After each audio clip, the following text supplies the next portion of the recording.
Well, good evening, everyone, and welcome to our second community meeting for Back Bay Fens Pathways. My name is Lauren Bryant, and I'm the project manager for this project for Boston Parks. Before we jump into our presentation, I just want to go over a couple of how-tos and what to expect tonight. We did not have anybody request interpretation for this evening's meeting, so tonight's meeting will be in English only, but we do want to make sure everybody knows that we really want to hear from everyone and are able to offer translation and interpretation free if it's requested. So please feel free to reach out to me if you would like to have that service for future meetings. And I can go ahead and put my contact information in the chat for everybody so that you have that. And it's lauren.bryant@boston.gov. Next slide, please, Kyle. Just also want to make sure everybody is aware that the meeting is being recorded tonight, and we'll make that available on the project website within about a week. And in case you haven't had a chance to check out the project website yet, it's boston.gov/Back Bay Fens Pathways. I'm gonna put that in the chat for you guys as well. Let me get that in there for you.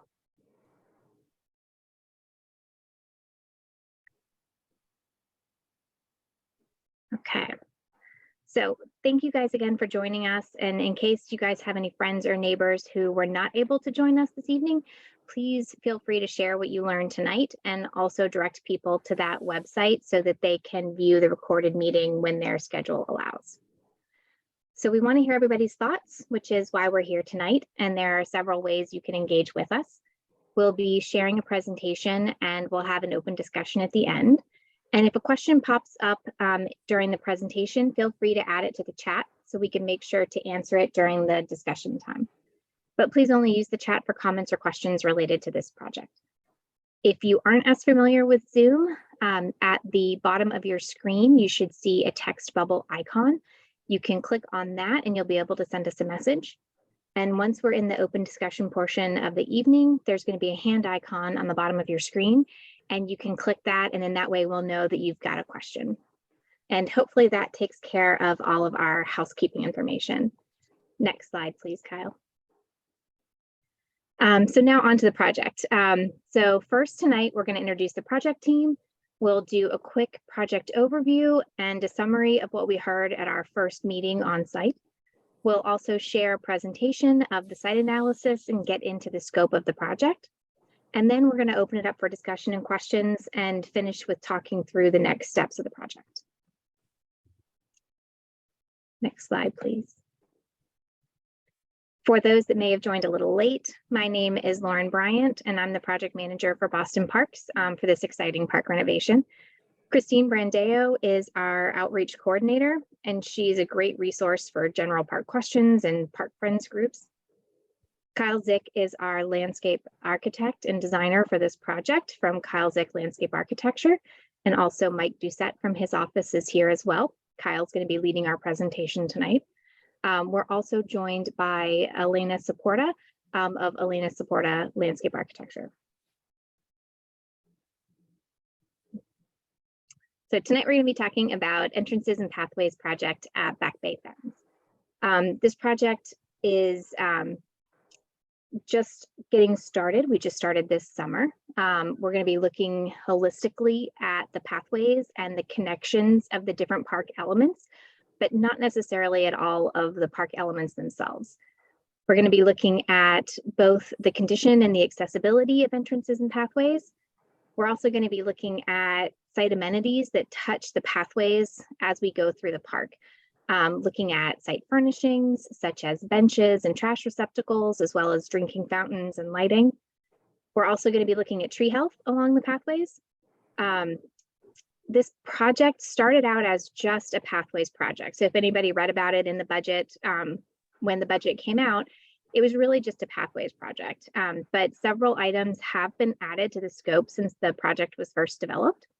So we are also going to be looking at the War Memorial and the paths and accessibility of that memorial.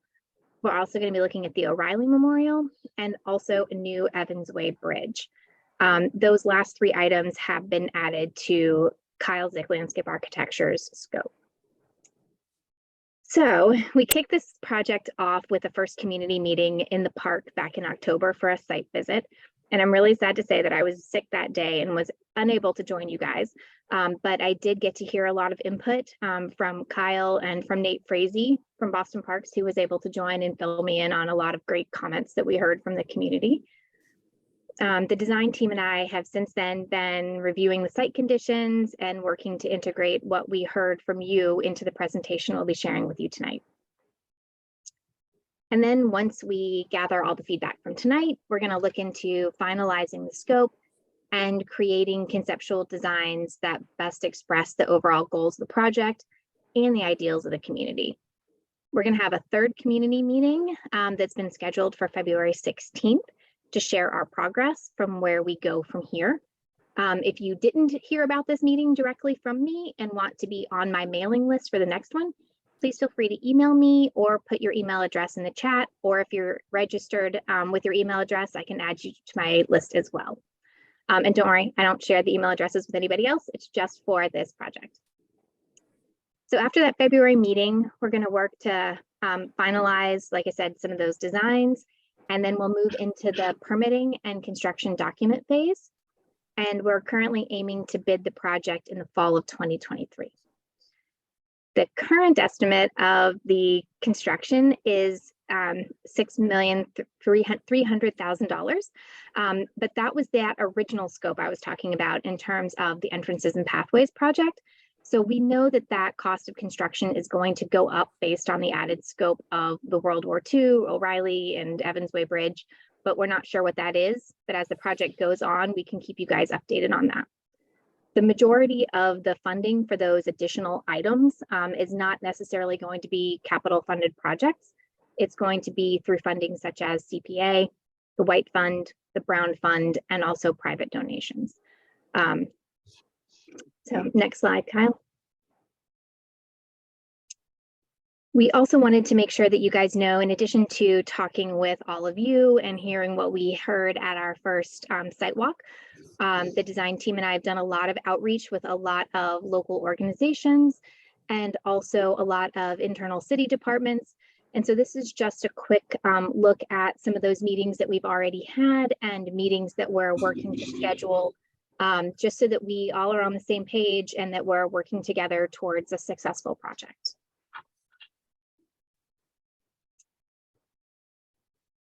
Also wanted to share with everybody that there's a lot that goes into decision making for design projects. So wanted to share this with you guys because it's a question we frequently get asked about how decisions are made. So we take a lot of things into consideration as we move through projects. There's community input, such as community meetings, emails from constituents, site visits like we had. Those are crucial to our decision making and understanding of the site. We factor in City of Boston priorities, also Parks and Recreation goals, and we're also bound by safety and regulatory guidelines such as ADA. Next slide, please, Kyle. So for example, some of the City of Boston priorities are expanding park access, addressing equity and climate resiliency, promoting public health, and building strong communities. And some of our park-specific goals that we like to prioritize, which do overlap with the city priorities, include creation of parks which are accessible and available to all, providing diverse and balanced programming, working with the communities to design and utilize the spaces, and also promoting connections within the neighborhood and the broader community. So all of those goals, along with everything we've heard from you and will continue to hear from you, will help us continue on this park design journey. Next slide, please, Kyle. So I touched on some of these earlier, but here's kind of a recap of the scope of work for the current project. We're going to be reviewing pathways and entrances and look at items such as accessibility, use, and materials. We're also going to be looking at site furnishings and lighting. We've also heard additional comments from the community and requests from community groups, and all of that's going to be taken into account as we move forward. So with that, I am pretty sure I am done with all of my housekeeping, and I'm going to stop talking now and turn it over to Kyle for our presentation. All right, thanks, Lauren. So I'm Kyle Zick, a landscape architect with Kyle Zick Landscape Architecture, and my firm has been hired to work on this pathway project. And when I say work on it, that means a lot of different things. You know, at this stage, we've done a lot of walking around the park, a lot of observation, research, looking at old plans, aerial photographs, and then trying to then summarize that work to date in map form that you all can understand, so that we all can talk about this and you can provide feedback on what we've collected and add more information, because you all as the community know this park inside and out. You know, I can learn about the park and absorb as much as I can, but I don't live there, and you all will have insight that I won't have. So I'm going to spend a little bit of time with this map just for orientation. I probably don't need to spend a whole lot of time on it, but you'll see this map oriented this way throughout the presentation. So I just wanted to make sure we're all clear on what we're talking about. So what's shaded in blue and green is the park that we're talking about, Back Bay Fens. And just landmarks so you understand where we are. We've got the Isabella Stewart Gardner, the Simmons College, Museum of Fine Arts. This is Clementi Field. That's the Fenway, Fire Communications Building, Boylston Street, Park Drive, and then Agassiz Road. Within the park itself, there's a number of landmarks that you all are very aware of. I already mentioned Clementi Field. We've got the Kelleher Rose Garden and the War Memorial. There's the Victory Gardens, of course. And then there's other aspects as well that I'll point out. There's a couple existing footbridges. And I should say the Emerald Necklace Conservancy Visitor Center is here. There's a gatehouse next to it, both historic structures. Then we have a footbridge aligned with Forsyth Street. And on the southern edge of the Museum of Fine Arts, there's another footbridge. We'll refer to the Evans Way Bridge, or the location of the Evans Way Bridge. That's number 17 on the plan. That used to be a bridge, and that's one of the things we're starting to study now in terms of replacement for that. So one thing that's important to point out is land ownership. And this gets a little complicated, although as a park user, you don't really care. You know, it's your park, you love this park, and you don't care if you're on state land or city land. But it is important for the context of this project. So you have two primary colors here to think about, the orange and the red. So the red is what's around the perimeter, and that's owned by the state, the Department of Conservation and Recreation. And then Boston Parks owns all of the orange. Now that's significant because to do any of the work that we're talking about, these pathways, we're crossing or connecting to DCR facilities. And that can be very straightforward, but we have to get permission to access, have construction access. But also, if we were to make improvements because one of the access points or entries isn't accessible today, we need to collaborate with DCR because some of that work may fall on their land. So then, to take that a step further, I just wanted to also be clear, the existing paths in the park that are Boston Parks paths are the ones highlighted in orange, and the paths in red are the DCR paths. So I don't want that to restrict your comments tonight. You know, if you have comments about something that happens to be a DCR path, that's okay, because we're talking to DCR fairly regularly. So that will be good feedback, and we'll also be pointing out comments on some of their facilities as well. So I think it's interesting to talk about the evolution of the park. And I'll just step back for a second, because what you see today is a product of quite a bit of time.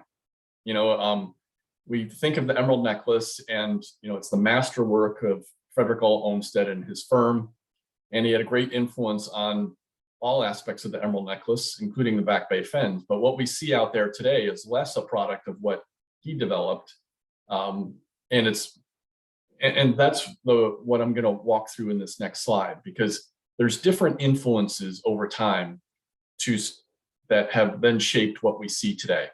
You know, so we start with kind of the Olmsted period, in the late 1880s. This was a salt marsh. There were only really perimeter paths. But then with the damming of the Charles River and changing of the hydrology, the park changed quite a bit. And then that led to an era of 30 years or so in the early 1900s where Arthur Shercliffe, a former Olmsted employee, then shaped the park. There was a lot of fill brought in, the pathways were added, the Kelleher Rose Garden was added, the War Memorial was added. So a lot of what you see is a product of that era. Some changes were made in the late 70s when another landscape architect, Carroll Johnson Associates, made some changes, and then there will be some others as well. And I wanted to give a little bit of that context for this plan that I'm showing you now, because what we find is, particularly as we go forward, we want to know the origin of all the different pathways. You know, what time period did they come from? So starting back with the Olmsted time period is this dark blue or bluish green. And these paths may not be in the exact location from 1879, but they're very close from what we can tell from the original lithographs and carrying on from plan or air photo. So some of these perimeter paths exist that were definitely in those plans. Now, there were perimeter paths all the way around this park in the Olmsted plan. It's just that the park width and the roadway alignment has changed and has modified some of that. So then the 1955, I note, that's an air photo we have that we feel fairly confident in, that it records what Arthur Shercliffe did from 1912 to into the 1940s. So this orange color really shows some of those paths that were created at that time period. And then there were some additions and modifications with that Carroll Johnson work in the 1970s, these red lines. And then these green lines are ones that we can attribute since 1978 or so. So I think it's just interesting context to understand, you know, the influence of time, and a lot of different designers along the way have had an influence on the park.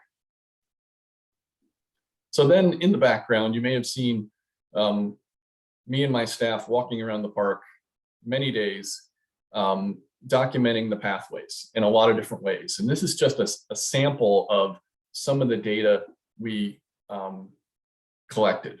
So we looked at all the pathways for materials: asphalt, concrete, bluestone, concrete, wood chips, those kind of things. Then we also looked at them from condition, good, fair, poor, the width in feet, anywhere from 1 foot up to, I think, 14 feet.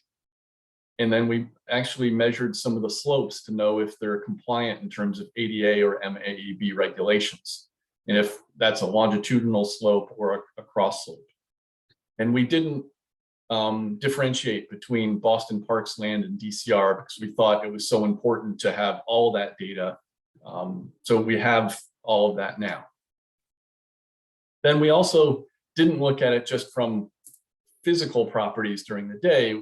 We looked at the site at night, and this is only the southern portion of the site, but you get a sense of where the yellow colors are showing where there's lighting generally.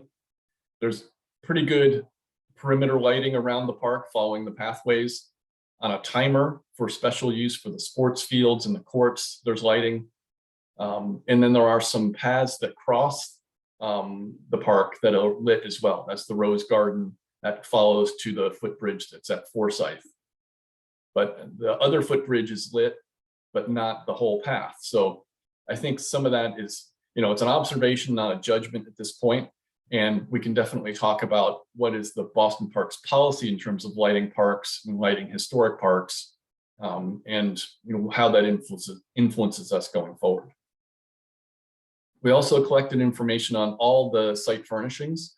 So every bench location, bike rack, blue phone, bollard, drinking fountain, trash receptacles. We even collected signs, information on signs, that kind of thing.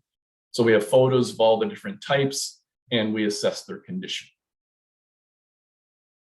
And here's a snapshot of a wide range and variety of the site furnishings that are out there. You would typically expect a little more uniformity, but there's actually rationale behind all of this. You know, and depending where it is, because this bench is referred to as the Shercliffe bench, it's actually on DCR property. where a bench that's wooden concrete is coming, it has an origin in the 1920s or 30s, and it's on Boston Park's property.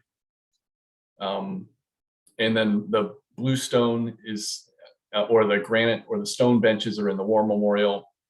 You have a collection of different drinking fountains that I don't think any of them work, and then different kinds of trash receptacles. So hopefully we have a good comprehensive inventory so that we can replace things and have more consistency in a family of materials appropriate for the park.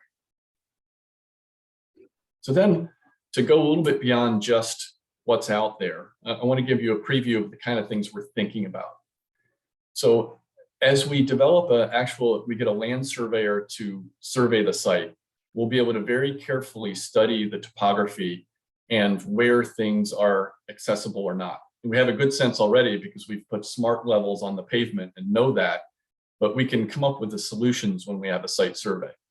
We've already had a contractor fly an aerial survey before we got into the winter. And then a land surveyor will then tie that to the ground, doing some ground surveying. And then we'll have a survey likely in February that we can use. But that's also a little bit of context just to explain this diagram or the thought behind this. Each one of these dashed boxes are areas that we expect that we will be studying in more detail. I'll just focus on one for a second. So this is the MFA. This is Forsyth Street leading up to a footbridge that then leads to the Rose Garden or the War Memorial. What's highlighted in the brighter red are paths that suggesting that paths may need to be altered in alignment, particularly closer to the Fenway. The straight path from the Fenway to the bridge is too steep. Now, a solution may be that we study all the alternatives. The alternatives are too disruptive, and we have to get a variance from the state. Or the alternatives we may find are appropriate and still, don't dramatically alter the land or have an impact on vegetation. So those are the kind of things we'll study. And that's no different than at another footbridge, or I've highlighted the Evans Way Bridge. By adding that bridge, we're adding a connection of a path there that hasn't been in place for almost 50 years. So that has an influence on how the park will be used. And obviously the neighborhood has changed in that time as well. So we have to anticipate how we think that bridge would be used. And then there will be other things we'll look at, or adding some paths potentially, or changing paths in the Victory Garden, or and also we met with Boston Parks Maintenance, and they have concerns about some paths that just don't work with how they maintain the site. So to help us minimize the wear and tear on the site, we want to make sure paths work with the way they maintain it, either snow plowing, collect trash, or whatever else the maintenance activity is. So one thing, as we've talked to, this came up at our first community site walk, and we've been talking to Boston Transportation Department. How do we want bikes to circulate in and around this park? And this is one thing we definitely want to get more input on. With the introduction of the Evans Way Bridge, we're expecting that this bridge could be wide enough, and please comment on this. It should be wide enough to be multi-use, pedestrian and bike. And that's an option, I should say. And then we'd want to reinforce the route through the park across it, or would there be other alternatives? The other thing I want to point out is this green line. Currently now, well, there's two parallel stone dust paths on this side of the Muddy River. One is considered more of a pedestrian path, closest to the river, and closest to the Fenway.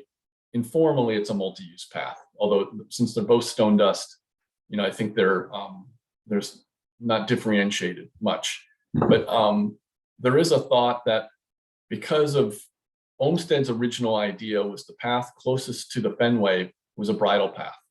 It was called the Ride. The Emerald Necklace Master Plan suggests for the whole Emerald Necklace that the Ride be converted to a bike path. Now at our site walk, the community was pretty clear on this. They're like, we're okay with bikes being on that path, but we really are in favor of it being multi-use because we think bike traffic should be slow if it's in the park. If someone wants to go fast on a bike, they should be on the road. So that's something we've talked to DCR about just at our first two meetings. We haven't really got anywhere beyond sharing information, but at least wanted to bring that up as a topic. We also have a dashed line on Agassiz Road. Agassiz Road has been closed during the day, during work hours for the Army Corps project, and will be reconstructed when the project is done. And we've heard different things in terms of how it will be put back in terms of what bike accommodation, pedestrian, it'll be sidewalks, of course, for pedestrians, but then what the roadway looks like. DCR was still discussing that with the Army Corps. Now, I show this other diagram, bike path option B, because as we look at current bike circulation plans and studies, they're promoting a connection between the Southwest Corridor and the Fenway area. And that would go from Ruggles, eventually to Forsyth, cross this footbridge, cross the park, and meet up with Jersey Street. And all those plans acknowledge this bridge is narrow. I think it's only 4 feet clear. So I think one thing we want your feedback on is, how do you feel about the current plans in promoting this route? Is this the route people really want? And the trips are really on both ends of here? Or how would Evans Way Bridge reconstruction influence that pattern? Would it be a nice complement or an alternative? Then, to add on to this idea, how does that influence lighting in the park? So I showed you the analysis earlier. Basically, the highlighting of the orange or the yellow is where there's existing lighting. There's a couple things I'll point out. As we met with the Boston Parks electrician, he said that the lighting for the War Memorial and the courts is really old. It's not LED, it's not well controlled. It really would benefit from being upgraded. So that's something that wasn't accounted for in the original budget, but it's something we'll see. Can that fit in? Where does it fall in terms of priorities? So that's something we're considering. Otherwise, the other thing to point out is that where are the places that you cross this park at night that are lit? Agassiz Road is well lit. The path that goes from Park Drive to Forsyth generally, although the time of our inventory, the light was out at the bridge. So then the question is, with the Evans Way Bridge addition, should that be lit and encouraged and that path all the way to Jersey Street be lit? And then the diagonal that would connect from Forsyth to the bridge to Jersey, which is a very popular walking and biking path, but doesn't have any lighting, should that have lighting? Then in terms of site furnishings, we've gone Kyle? beyond just, oh, sorry, Lauren. Sorry, could I jump in real quick? Sure. While we're back on the lighting, there was a question that came up in the chat while we're on here that was just asking when the assessment of the lighting was done. And it says that the lights along the Victory Garden and the O'Reilly Memorial were recently replaced with extremely bright LED lighting. So I was just wondering if while you're talking about lighting, if you could jump in on that one. Yeah, thanks for pointing that out. So we had done the lighting assessment in the summer, and I know the walkway of the Victory Garden, those lights were out at the time. I know they've been repaired since. So yes, if anything from the summer has changed, I know even the day I did the lighting assessment, the field lights weren't on, but I've seen them on since and been able to record that. So I can update this for anything that's changed along the way. So thanks for asking that question. So then site furnishings, I showed you earlier kind of the inventory of the site furnishings that exist, but then we need to go beyond that. One thing it's evident as you look at the park as it is right now, you can see some old foundations from benches that have been removed, or picnic tables that have been removed. You can see remnants of other site furnishings. Looking at historic photos, you can definitely see other bench styles and other bench locations that don't exist anymore. And I imagine some of these things were removed because they were damaged. Some may be because inappropriate things may have been happening. But this is the time now, again, as we're doing the pathway project, and that will have site furnishings adjacent to them, to start to think about what is appropriate for the park and its current uses now and for the future. So I'll spend a little bit of time on this, and anxious to get your feedback. So starting at the southern end of the property, and I should also just point out what's what. We have a legend on the right-hand side here. So the orange hexagon is an existing bench to replace. And then a red one is to add a bench where there isn't one today. So you'll see a few additions. Now, what are those about? I think there are some, the Muddy River project actually is having a, I mean, you all, this is obvious, a dramatic effect on the aesthetic, the visibility, and the use of the site. And the view sheds, which in some, particularly on the northern end here, were lost because the Phragmites are now open again. So I think there's an opportunity to take advantage and really encourage people to enjoy those views and to add some places to sit. And that's what those red hexagons are. Orange ones would be existing locations to keep, but if it's an old type of bench, to replace it. Now the Victory Garden should talk about that as well. So there are some potential bench locations here. We can fine tune those. This symbol is a picnic table. There's a large lawn area and community gathering area. Picnic tables have been removed here in the past. So this is something we'd want to get feedback on.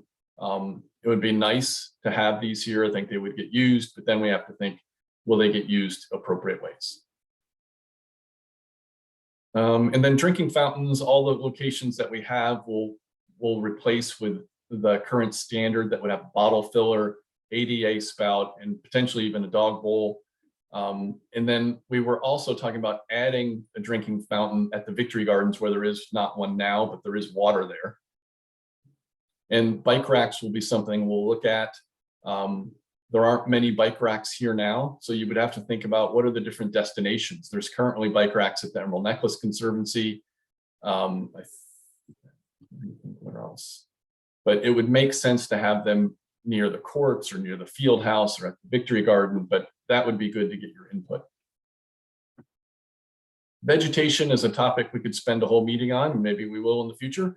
But one thing I want to just talk through in terms of how we think about it for this project, these black dashed lines with the tan infill are areas of vegetation. And then vegetation is trees, lawn, shrubs that we'll be looking at because they're adjacent to pathways. And when I say look at it, we'll review those trees and determine if they need to be pruned. We'll have the city arborist look at any trees if we feel they are hazardous and might need to be removed. And then there are other things we're considering as well. So are there places to plant trees? Of course, there's going to be all kinds of places in this large park to plant individual trees. And we'll have to think about what's appropriate from what was done historically, but what we're trying to do now.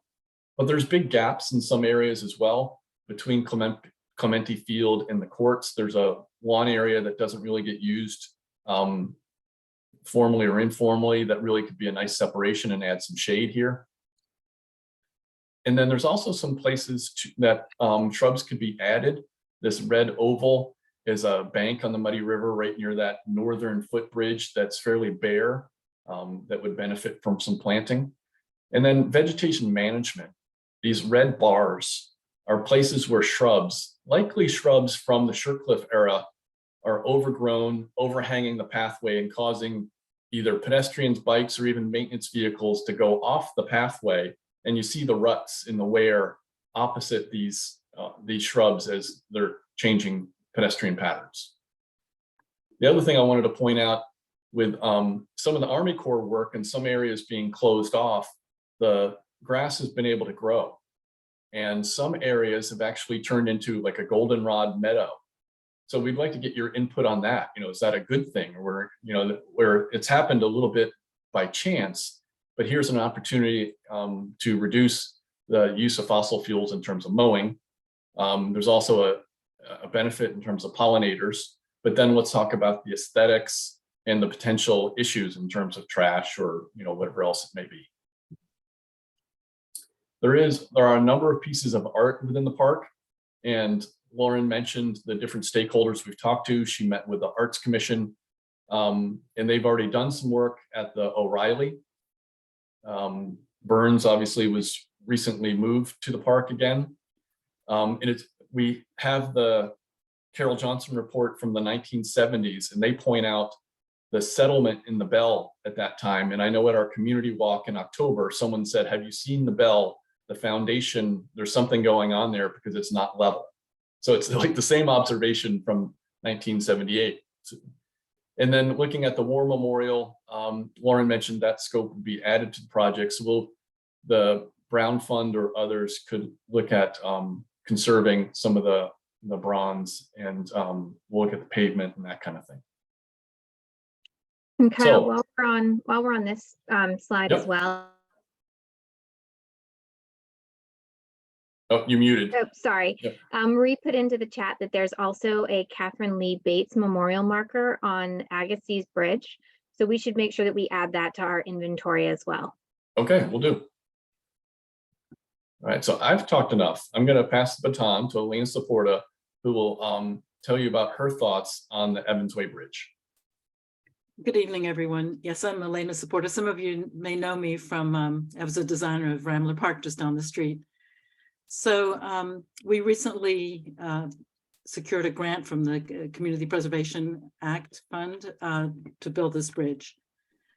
And so if you look at the upper left, A represents the crosswalk over to Back Bay Fens from Evans Way. And that aligns perfectly with the central path in Evans Way Park. Evans Way Park was conceived by Olmsted as being a major entrance into the Emerald Necklace. B is the slope between the path and what was the bridge. It's currently 6% slope, so we would have to modify the grades, or at least modify the deck elevation of the bridge in order to make it ADA accessible without handrails.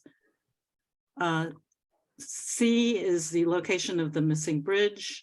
It was 81 feet in length by 10 feet in width. The small c represents the concrete abutments, which are still there. We don't know if we'll be able to reuse them. And there are photographs of the concrete abutments in the middle of the slide on the right. One thing that will happen when this access is reintroduced is that there are parts of the Back Bay Fens that people don't know, and they're really very special places, like the Sycamore Alley, which is, if you look at the site context map on the lower right, that's number 1. And it's, yeah, I think Kyle showed a similar slide earlier. It's really a magical space. And then there's the nicest ash tree I've ever seen, where Kyle is pointing the 2 there. So next, please.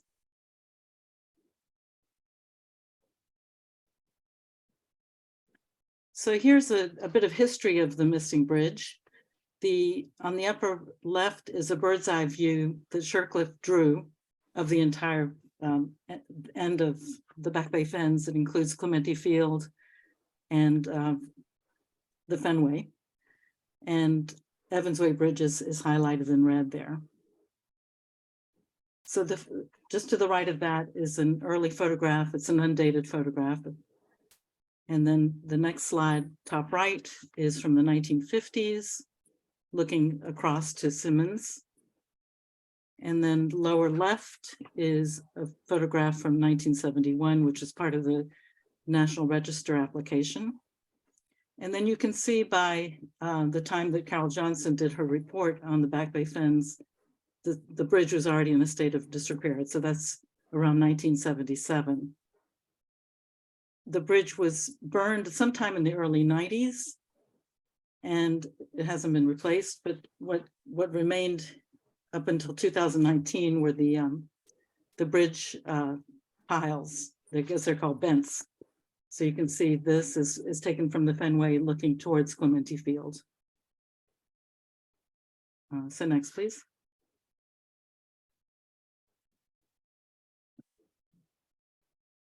So here's some other Shercliffe bridges. The one on the top left is the middle bridge. It's what is now has been replaced. And Oh, actually, that's the northernmost bridge. And then the next one is the middle bridge, the one that aligns with the crosswalk behind the MFA near the parking lot.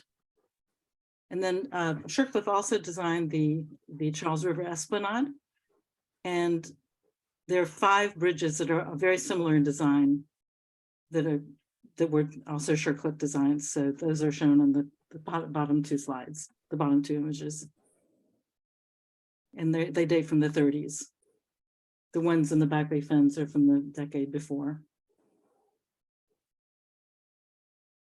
So next, please. Oh, next slide. Oh, thank you. So these are the 2 remaining bridges. These were put in the 70s by Carol Johnson's office. And as Kyle mentioned, they're only about 4 feet clear.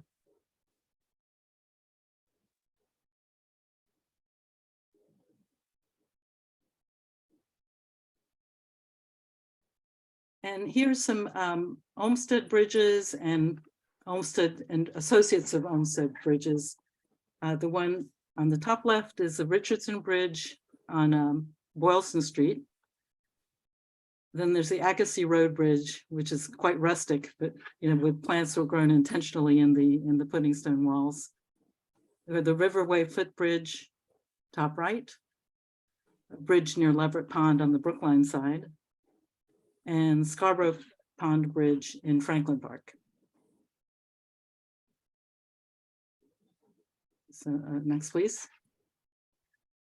And the last 2 slides are precedent bridges.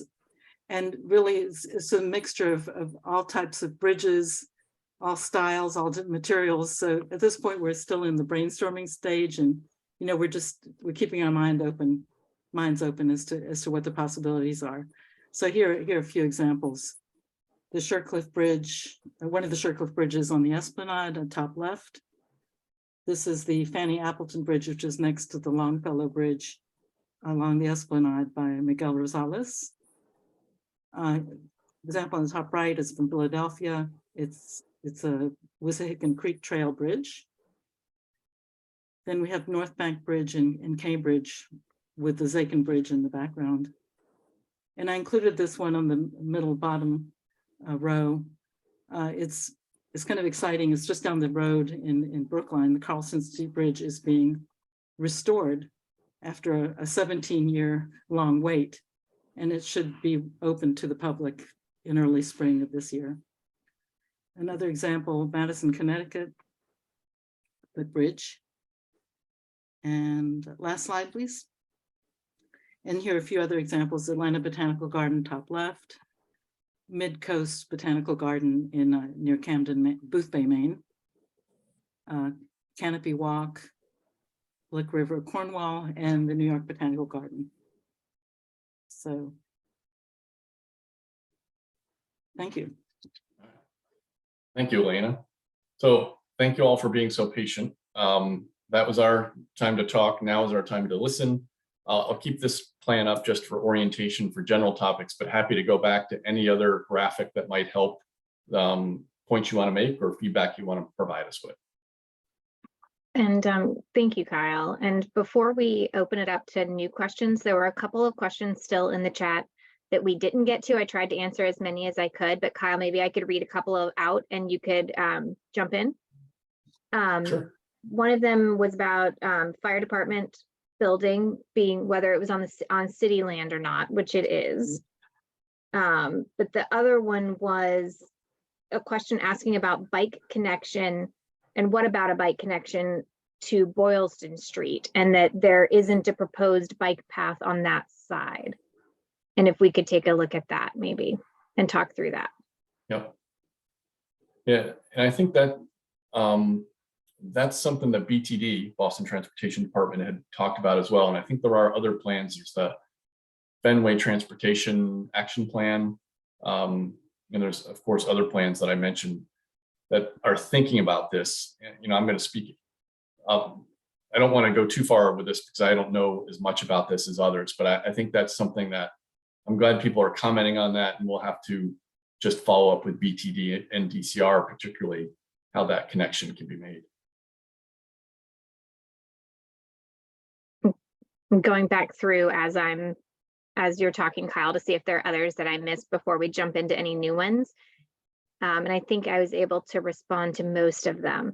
So I know that it looks like we've got a hand raised. Marie has her hand raised. Christine, could we unmute Marie so that she can jump in? Hi, yes, I have one comment and one question, I guess. So the thing that I feel most strongly about, and I know that this is not something that has only one answer, but I've been looking at the open space plan, the last open space plan for the Fenway, and asking some questions as to what the updated numbers will be. And I'm reminded that the Fenway has a very low ratio of open space per 100 residents. It's about half of the city's average, with most residents living in really small apartments. The park system is really the resource for those of us who live here to enjoy a range of activities, whether it's passive things like gardening, a stroll through the park, going jogging. It's not like we have a myriad of choices when we want to go interact with park space. So I have to say my primary concern hearing this presentation is the discussion about our resource, our place to go to get away from the rest of the city and really significant traffic becoming a bike corridor. And some of the reasons that I would say that is there is the DCR master plan, whether they're committing to it or not, that does have a plan to put bicycles on the parkways. There is a plan for Agassiz Road that contained bike paths, which would connect bicyclists from the east to the west. I walk to Kenmore Square every day now to take care of someone, and I continue to observe on Boylston Street how the Boylston Street Bridge on the side closest to O'Reilly, I don't know what direction that is used heavily by walkers, people who stop and look out over the bridge. So I know that this isn't in your project, but the top of Boylston Street has been designated, I think, by the Bowker project for looking at a high-speed cycling intersection there. And I just have these concerns about those of us who really look to the parks now having the use change pretty dramatically. So I'd like to caution and recommend to any degree possible to work with the DCR as to how bike traffic, higher speed bike traffic can be worked out to go on to the parkways. And the one question that I have is regarding the stone dust paths and materials, and whether there's been any talk about whether there are stabilized stone dust materials that are being contemplated at this point in time. Thanks very much.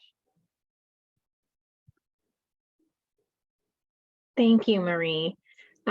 Before Allison, I see your hand is up. Before we jump into that, there's a comment here that Kyle, I'm going to read out that kind of ties into what Marie was saying.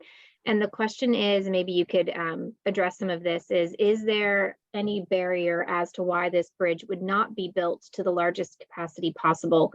This is a huge corridor connection to and through the park. The Boylston Street side is DCR, right? This is a huge connection from current and growing Fenway commercial corridor to downtown, as well as over to the Longwood Medical and Point Southeast via Southwest corridor.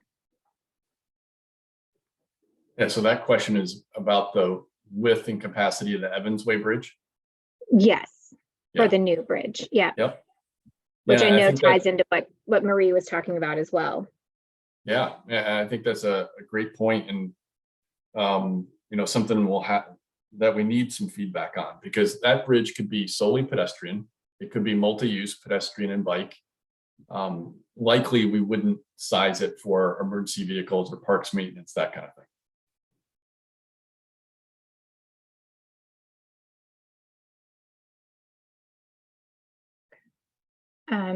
Thank you, Kyle. Christine, could we unmute Allison? I think she had her hand up next. Hi, good evening. So excited about the Evansway Bridge. I've been waiting so long for this. I just hope it happens for sure. I have a question about number 16, the footbridge number 2. That hasn't been talked about too much. And it's one that's only 4 feet wide. And I certainly understand and agree with Marie's point that passive pedestrian use is a very important part of how people experience this park.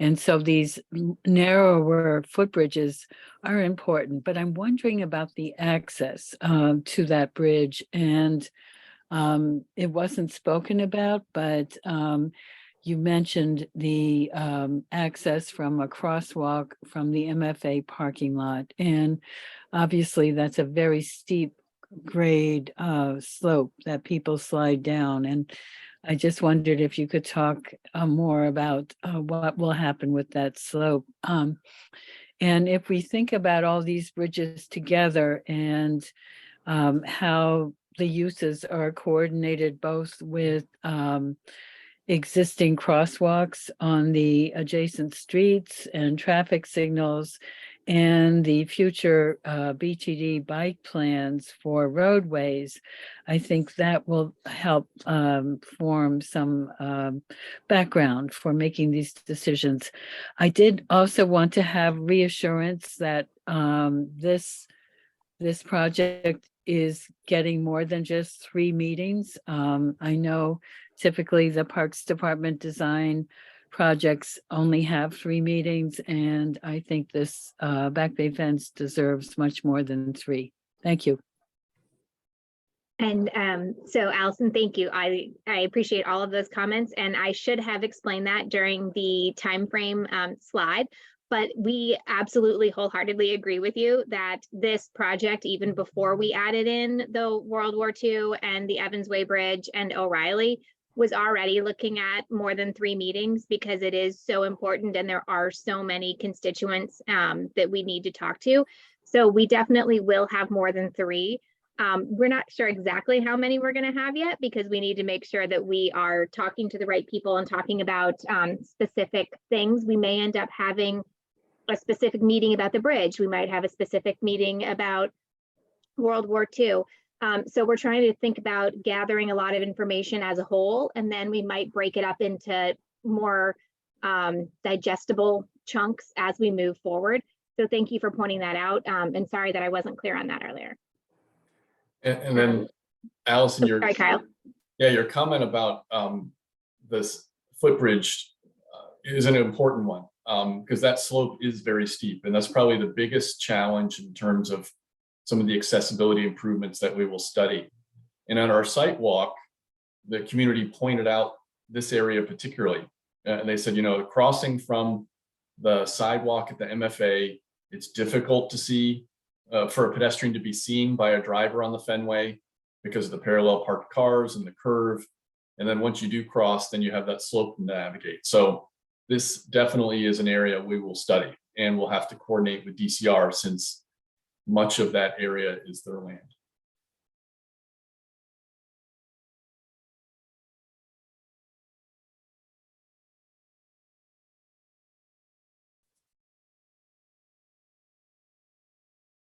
Freddie?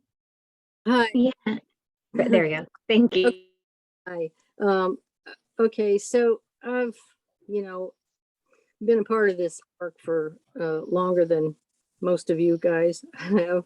And I think it's important to distinguish whether we are obligated to provide transportation to or through the park. And what's the difference between going to the park and through the park? Right now, the major pathway between Forsyth and coming out on Jersey Street is Northeastern students. Most of them are carrying Target bags. So there's a lot of traffic there. I mean, there's no doubt about it. And because they cut through the Forsyth right away by Forsyth building there. That's, from the campus to Jersey Street to Target. So yeah, that's nice. And right now everybody's getting along, and the paths are always pretty full. And it seems to be fine. And if anybody's on a bike, they know they have to be careful not to run over people, and they don't go fast generally. When they get to the bridge, most of them hop off and get back on. So I'm not sure that we have an obligation to speed people's pathways and ease through the park as much as we do to have to be able to protect the park for people who want to be in the park or want to absorb the park rather than a shortcut or a demand path. It's different. This is, like Marie said, this is our only place. And I've taken a couple of photos sort of vicariously.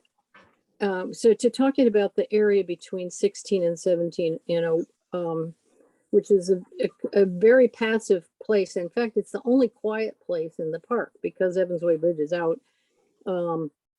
It's the only place where you can really find quiet, a place. So when the bridge gets rebuilt, I just cannot possibly see the need to speed large volumes of people and bicycles through that area when the outside perimeter is so near.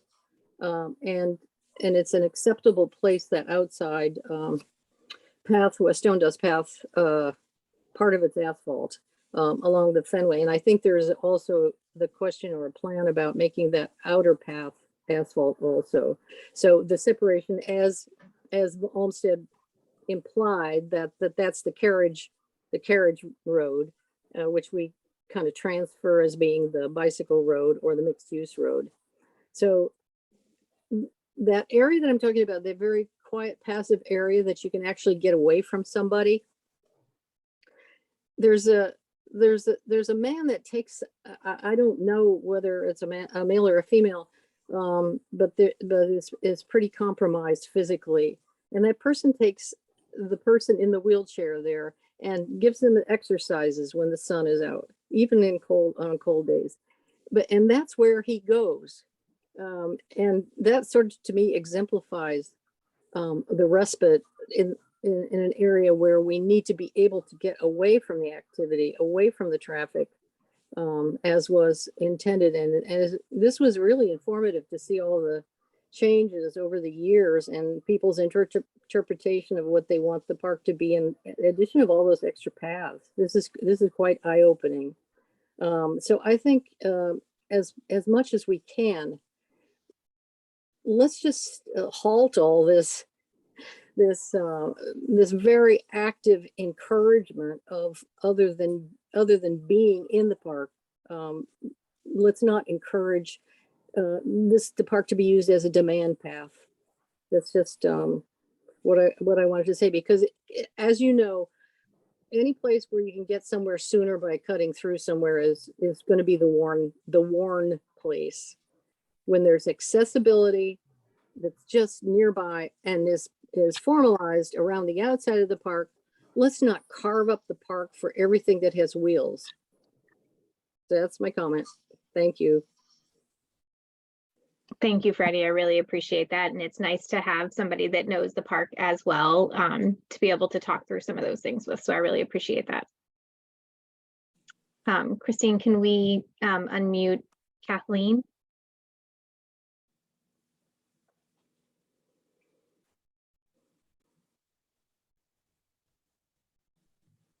Hi, thanks for letting me speak. This is great. I've been on the other meetings, and I've also lived here for over 30 years and walked that park pretty much daily and love it.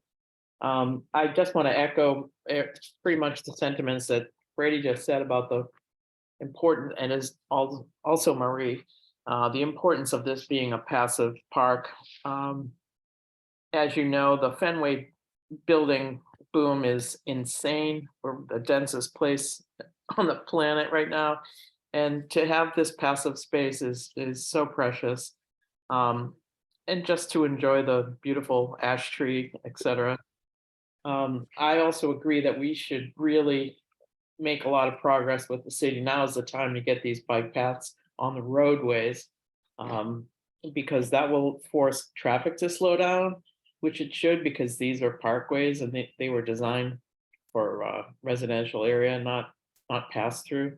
So I think those two things dovetail very well together. And I think there's plenty of available space, what with the Agassiz Road and the Fens and Park Drive for the bike lanes to be fully developed and supported. I think everybody will support them. So that's kind of about the bikes. With the bridges, thank you, Elena, for getting on this and showing those historic photos was fantastic. One just comment, I love the old Surecliff. I don't know what the side fence is called, it probably has its own name, but the design, the cross hatching or whatever, you know, if we could bring some flavor in, if anyone has been down to Rambler Park and you see the beautiful fence that we have, you'll see how it just adds a wistful and beautiful and just, you know, amazing design element. So the actual structure of the sides of the fence, and along with the size of the bridge, I would really request that we keep it to the minimum and make it pedestrian focused. And Freddie mentioned how people are really working together now. It's a really respectful environment. I'm really happy to say that when a cyclist goes by, they're usually looking at the surroundings and loving it and going at a reasonable rate and walking their bike over the bridge. But mostly people bike around the park is my experience living here. The third thing I want to just comment on was the furniture in the open space area, the meadows. I love the idea of maybe some kind of naturalness being left in here because it kind of is a throwback to Olmsted. And getting rid of those phragmites, praise the Lord, thank you. You know, to have a low level kind of nature scene would add to the passivity and the calming effect of the place. So you have a meadow experience, you have the public garden. Wouldn't add any tables there for known police reasons in the past that we've struggled with. I would keep the bike racks to the entrance exits, like you mentioned earlier, around Clemente Park. And maybe just limit, you know, yeah, there was a second space too. But I think it's moving along great. And those are my comments and observations. Thank you. Thank you so much, Kathleen. I think Tim had his hand raised next.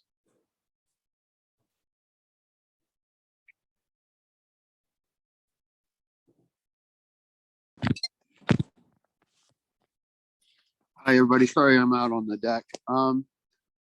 Thank you so much for expanding the project. The additional areas that are included are really important, and I'm really happy to see that. Thinking about open space in those areas, a meadow is nice. But my personal experience, what I've noticed, at least by the lower end of the gardens, is that if it was just grass, it's like one of those places where we see people gather in the spring and they show up and they hang out, and, you know, in the old days until the Phragmites got up, and then that would change that scene. I think that a lot of people would use that open space as passive open space, just to sit and have picnics by the muddy river and be able to. If you think about this, the Burn statue is now going to be open. You're going to be able to see all the way across. So a lot of our old issues, I think, kind of disappear with that. And I would like to. I'm not against the idea of a meadow, but also I think that I've seen people use that when it was grass, and also should think that maybe that's a nice passive use as well. Then I wanted to comment really about Evans Way Bridge. I think we have to remember that there's other development going on here. Samuels and Associates have and are hoping with their 1400 Boylston project to expand the connection to the main bikeway across their property as far as it goes, which would bring it up to you know, the end of the Star Market property, and hopefully the city will continue that connection so that it comes up and meets up with the Park Drive area, so we could have a connection there. I really am worried about creating a path that bicycles can fly through to cut off like 60 seconds of time on their commute, when really we should probably be looking at how we can make the crossings that bikes can get up to the Samuel Associates connection so they can get on the main bike path. And then when that's all completed, they'll be able to get on into town in a very safe way without traffic being in their way, and people can ride as they like. But on the bridge itself, I think it's really important that we encourage some kind of traffic calming for bicycles. High-speed bicycles going through the pedestrian areas. As we saw when we did our walkthrough, we were just standing on right there by the ENC building, and you watch a wheelchair trying to come through that bridge, and a bicycle completely cut them off and run over, through that area. It was like it couldn't happen at a better time to show what the problem is. And I don't know if it's as simple as bollards so that a bicycle has to slow down and either get off or at least maneuver, so they have to slow down to 3 miles an hour so they're at a walking pace. Something like that might be okay for crossing in the park, but the park is designed to be passive, and it really is designed for people to be able to go there and just walk their dog or just walk themselves and enjoy looking at the ducks. That's what you're there to do, and that's our only place to go do this. And this is a really big community, and this is our only open space. I think that's why we are trying to protect it from any new shadows in other projects. And I think that really this is key. Like, we have to protect this area so that all of the citizens that live here can enjoy it in their own passive way, and not create bike paths that are high-speed bike paths. It's fine for bikes to be in the park. It's fine as long as they're respectful. But if you make that a zone where, hey, I'm going to fly across Evans Way Bridge and I'm going to fly directly across the field, no, you're on a bicycle. You can do anything you want. I think you're going to create a lot of issues if you do that. I don't know where those paths are going to go. And if a straight line is always the best line, I think a lot of people will take the best line. So let's just keep them kind of like around the perimeter, and hopefully that would keep the calmness of our park together. Thank you so much, guys. I don't want to be running down on you guys. I'm not at all. It's a fantastic project. It's really exciting to see this happening. And, thank you so much for actually doing this. Thank you. Thank you, Tim. Thank you for the comments, and thank you for braving the cold out on the deck to talk with us. I think that Jessica maybe had her hand raised next, and I promise we're going to get to everybody because we do want to hear these comments. So thank you all for your patience too. It's a lot of good feedback we're getting. Yeah, unmuted. I just put out almost all my comments in the chat, but just in case I didn't get called on. But I think I'm going to disagree with a bunch of people who live along it, because the whole Emerald Necklace is in fact what I would call a recreational transportation corridor, and it served originally equestrians and now bicyclists in the same way.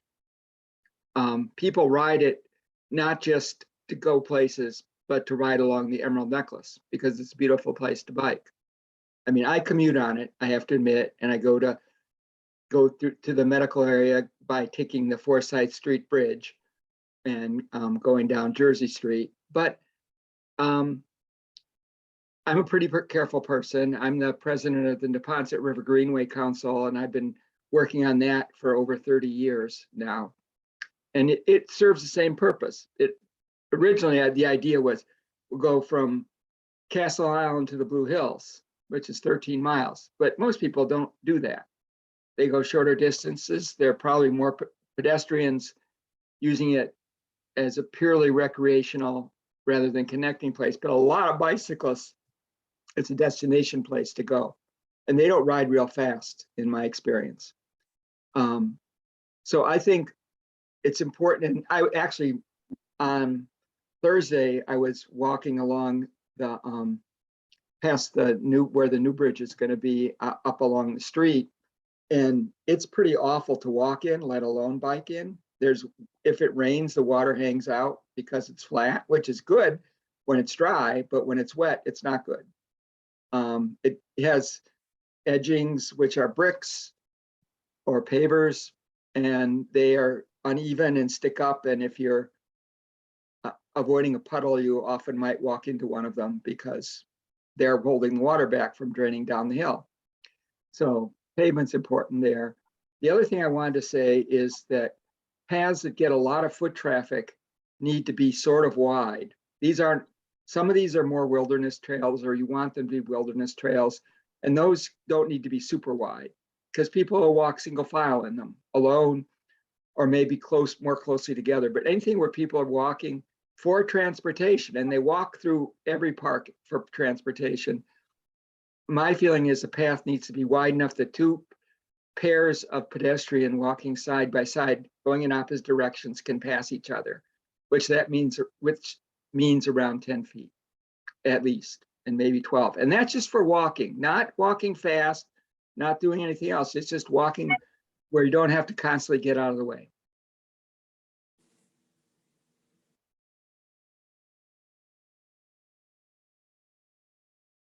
Thank you. I appreciate that. It's good to hear all the different ideas and opinions about this. So I appreciate you jumping in and letting us know your thoughts on that.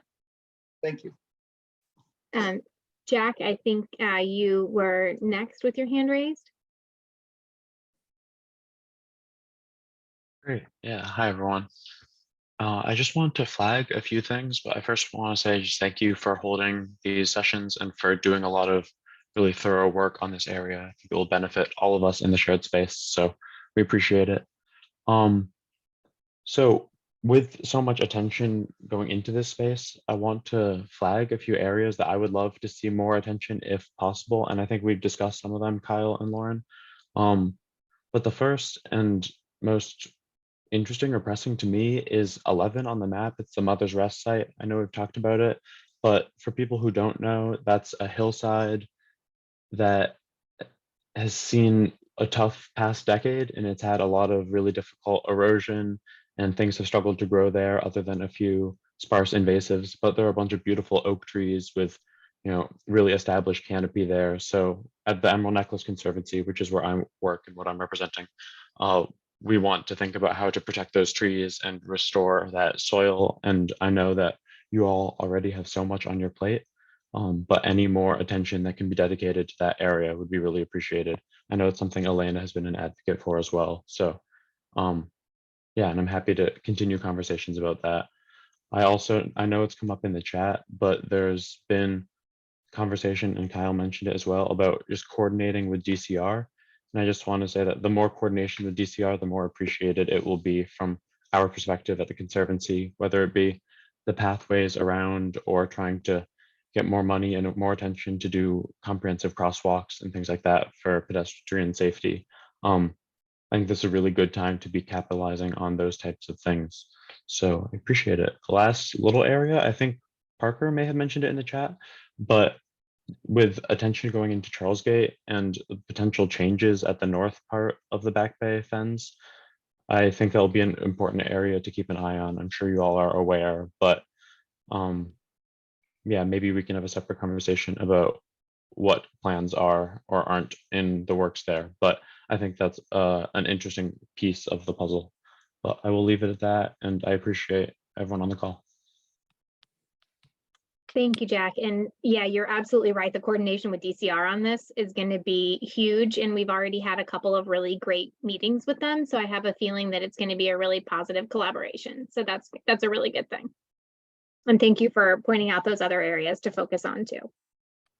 Kevin, I think you've had your hand raised. You're being very patient. Thank you so much. Thanks so much, Lauren and everybody. I really appreciate this process as part of the walkthrough, and thanks for listening so carefully to many comments from many people tonight and previously. A couple of quick additional comments. For here on the Evans Bridge, I feel very strongly about this as a piece of, if you will, environmental justice for the city to restore that bridge. The pathway, the raised pathway south of Clementi Field terminates, thank you, it terminates oddly at the basketball courts. And for a person, pedestrian or with a dog walker, you end up, if you want to stay on a path, you have to sort of walk very close to where active play is taking place. And it would be wonderful if that pathway somehow more naturally connected to the other pathways rather than terminating at the basketball courts. We haven't talked much about the Victory Gardens area. I want to draw attention to the pathway along the river to the east of the, thank you, of that. It is virtually impassable much of the year, mostly due to flooding, poor grading, and this is a justice issue for people with disabilities, particularly mobility disabilities, and it really needs attention. Now that the Phragmites are gone and all that beautiful planting is in place, this is going to be a premier area for walking through this section of the park, and really should be maximized. I don't have a specific recommendation for the surfacing of that, but it should be it should be erosion proof and accessible to all. I have a comment about lighting. I'm not sure how people are thinking about lighting. I saw the key was more about sort of bright versus not bright. Bright is not always the best. Right, you want the park to be safe and passable. I find the overly bright LEDs that have been recently installed to be, in fact, blinding, and I actually feel less safe in that blinding light because I really can't see where I'm going because the lights are so in your eyes and blinding. So I just want some thought to the nature of lighting, both for environmental quality and safety, and overall appropriateness. And then no one's mentioned this, but I know there was advocacy a number of years ago for a Fenway dog park. I'm curious if that is dead in its tracks because of considerations about the emerald necklace. I'm just curious whether that has any life in this discussion. That's it. Thank you, Kevin. Those are all really good points. And in terms of the comments that you had, one of the things that and Kyle, I don't know if you want to jump in. We talked with the Army Corps about that pathway specifically that you were mentioning behind the Victory Gardens, and sort of what they were still responsible for doing.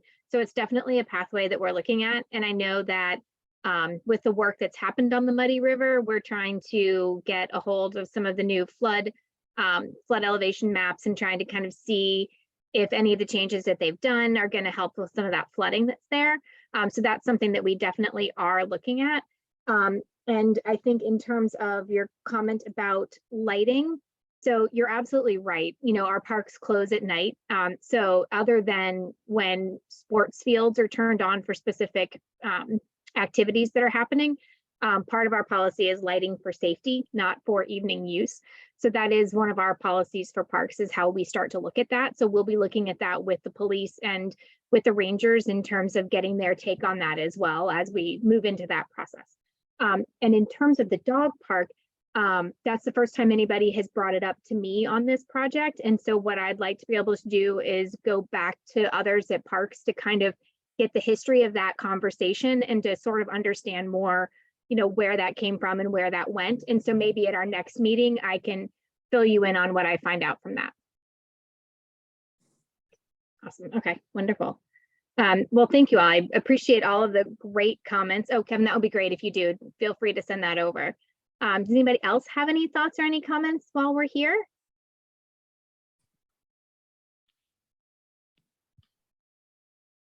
Marie, yes.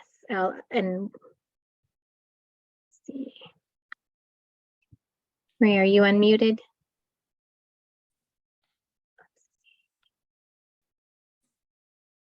Oh, great. Does that work? Okay. Thanks. Kevin's comment made me realize that right where the number 8 is, is a pathway in the Victory Gardens that was redone, gosh, I want to say it was maybe 8 years ago because of how it flooded as it approached the Stone Dust Path Road. And it's currently still getting water. So I don't, is there Okay. regrading that is also occurring as part of your project? Yes. So Kyle, do you want to jump in on that one? I know you've been looking at the grades there. Oh, Kyle's muted. Kyle, are you muted? Do you need me to unmute you? Sorry about that. I was Oh, that's okay. There you had go. a full head of steam and nobody could hear me. Sorry. But that path, in general, we've, Mike from my office, who's part of the meeting, after a rainstorm, went and documented every puddle in the park. Big ones, small ones, we have a map of them all.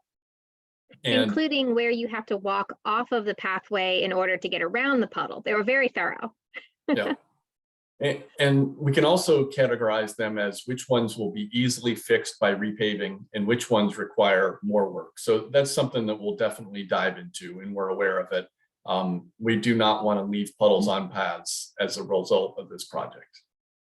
That's great. And I think the last comment that Kevin reminded me of is having had to help arborists get out of the mud as they were trying to drop us wood chips. It makes me think it's partly raising it and stabilizing it so that these really heavy equipment vehicles can get in, but also looking at what their turn radius needs would be. We oftentimes don't get wood chips as gardeners, which is funny because there's so many Victory gardeners there. And I think contractors would love to come drop to the Victory Gardens if they knew that they wouldn't get stuck and that they wouldn't have trouble with the turnaround. So thanks a lot. Thanks, Marie. And that's a really good point about the maintenance vehicles. And like Kyle was saying, we met our maintenance folks out on the site and did a walk with them and specifically looked at some of the areas where they're really having challenges because they don't want to drive on the lawn. They don't want to tear up the corners. They want to do the right things while being able to get to where they need to maintain or to drop wood chips or to get to light poles or whatever it is. So those are really important questions. And we're trying to make all those pieces fit together. Allison, let's see, Lee. Are you able to unmute? Yes. Hi. Thank you, Lauren. And thank you for answering everybody or responding to so many different points of view. I just wanted to, again, talk about the process a little bit more. You said the next meeting is February 16th. And I know there's so many different subtopics with this project. And there was a slide that started to talk about shrubs and trees, but we didn't really get into that tonight. So I don't know if there's going to be any tree loss with some of the pathway improvements, but it is something that I think people would be interested in and talking about more. And so it's definitely something to keep in mind. I'm glad there's been 30 people plus on the meeting, but I was wondering about the outreach because I didn't find the meeting on the city website or on the Parks Department page. Just how are you getting the word out about these meetings? Yeah, no, that's a great question. Christine, I know you were needing to jump off at 7:30. Are you by any chance still on? Yes, I am. The meeting was posted on the city website as well as the Parks Department website. I and didn't see it. I'm sorry. Yeah, maybe I'm looking under the wrong headings, but I look under news and events and it should be on there. It was there. It wasn't. But now we So have the Allison- right link for the project, which is Fens-Pathways, right? Sorry about that. Correct. Yeah, And okay. Allison, the other question that I have is, I have a list as well and try to get it out to organizations that also help get word out to people. If there are people or organizations that you know of that I should make sure on my list to be able to help get that word out to, I would love to hear about it just to make sure we're not missing people as well. Okay, That would sure. be great. Okay, thank you, Lauren. Yeah, absolutely. And I know sometimes in the past we've printed yard signs, like the little signs, and put them in the park. So we can always try to look at that for the next meeting too, if that's helpful for folks as well. Thank you. Absolutely. And thank you for putting some other suggestions of places in the chat of places to get the word out. Alan, I know I'm working on getting to you for, oh, there we go. Alan, can you unmute now? I can unmute. Can you hear me? Perfect. Yes, we can. Okay, great. I put a number of comments in the chat, so I don't want to repeat them. But it's wonderful to spend part of an evening talking about the Fenway. I mean, what better? But I guess my observations were based on having taken the tour with the Emerald Necklace director Karen Monty Brodek. Yep. In the spring as part of the Olmsted Bicentennial Conference. And then what I did, because we were also visiting Fairstead, I decided to walk, all the way through the Emerald Necklace up to Jamaica Pond and then over to Fairstead, which I hadn't done before. So with the tour and with that walk, it was really kind of like seeing the landscape for the first time in some ways.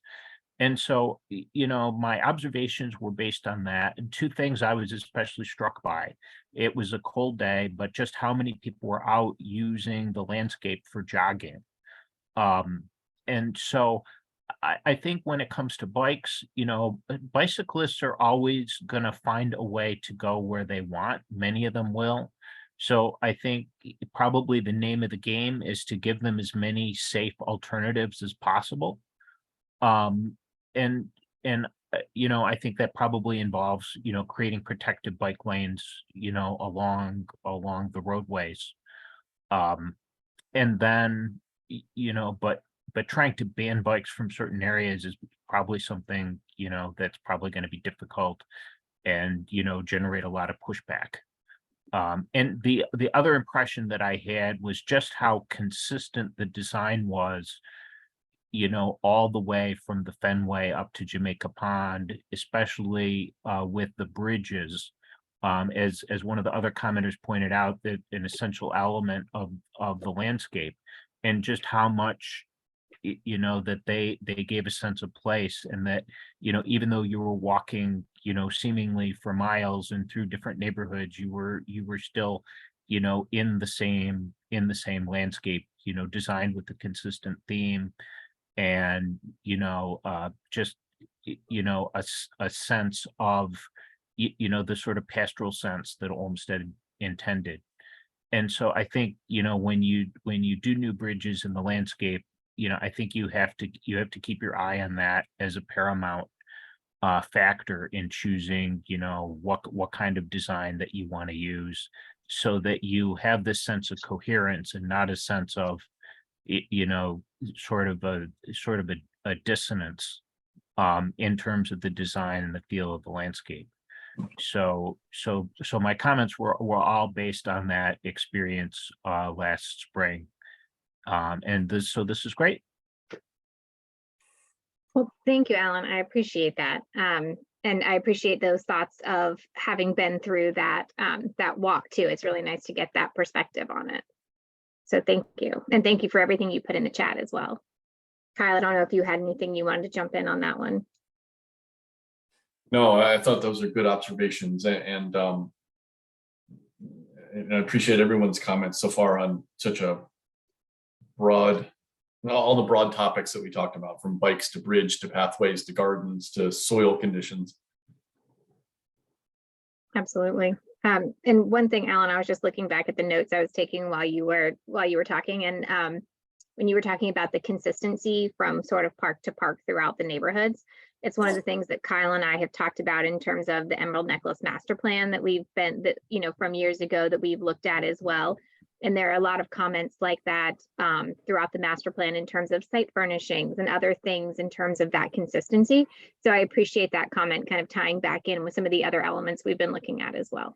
Well, I would just add, with regard to that, in the site furnishings and things like benches and water fountains, I mean, with this being such a special landscape, I mean, it's easy to default when you're doing parks and greenway corridors. You just sort of, folks in the profession are familiar with Suites catalog, which you go in and you order your benches from, or you order your water fountains from, or you order your bike racks from.